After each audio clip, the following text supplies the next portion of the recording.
মনে হচ্ছে উনি উপস্থিত নেই।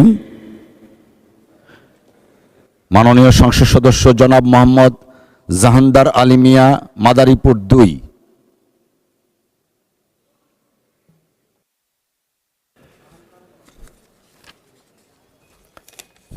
বিসমিল্লাহির রহমানির রহিম। মাননীয় স্পিকার, আপনাদের সর্বপ্রথম ধন্যবাদ জানাই যে আপনি একটা কথা বলেছেন, আমি কৃষকের সন্তান। আমিও কৃষকের সন্তান। দীর্ঘ 46 বছর রাজনীতির পরে আজকে এই জায়গায় আসতে পেরে ধন্য মনে করছি নিজেকে। আর সেই জন্য ধন্যবাদ জানাই আমাদের আজকের মাননীয় প্রধানমন্ত্রী জনাব তারেক রহমান সাহেবকে।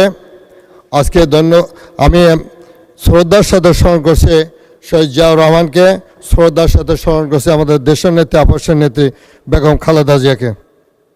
মাননীয় মন্ত্রী, মাননীয় স্পিকার, আপনার মাধ্যমে আমি স্বাস্থ্যমন্ত্রীর দৃষ্টি আকর্ষণ করে বলতে চাই যে মাদারীপুরে 250 শয্যা বিশিষ্ট হসপিটাল, মাদারীপুরে 12 লক্ষ মানুষের অবস্থান।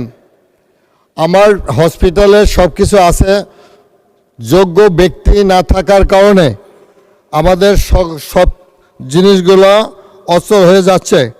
আমি আজকে তার মধ্যে দিয়ে একটু বলতে চাই, আমি স্বাস্থ্যমন্ত্রীর দৃষ্টি আকর্ষণ করাই আপনার মাধ্যমে।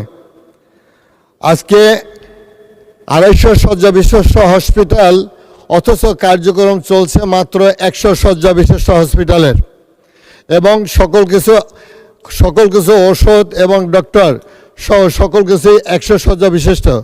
অথচ বারান্দা সহ সকল জায়গায় রোগী দেখতে পাওয়া যায়, কিন্তু আমরা সেই জায়গায় স্বাস্থ্যসেবাটা সম্পূর্ণভাবে পাচ্ছি না।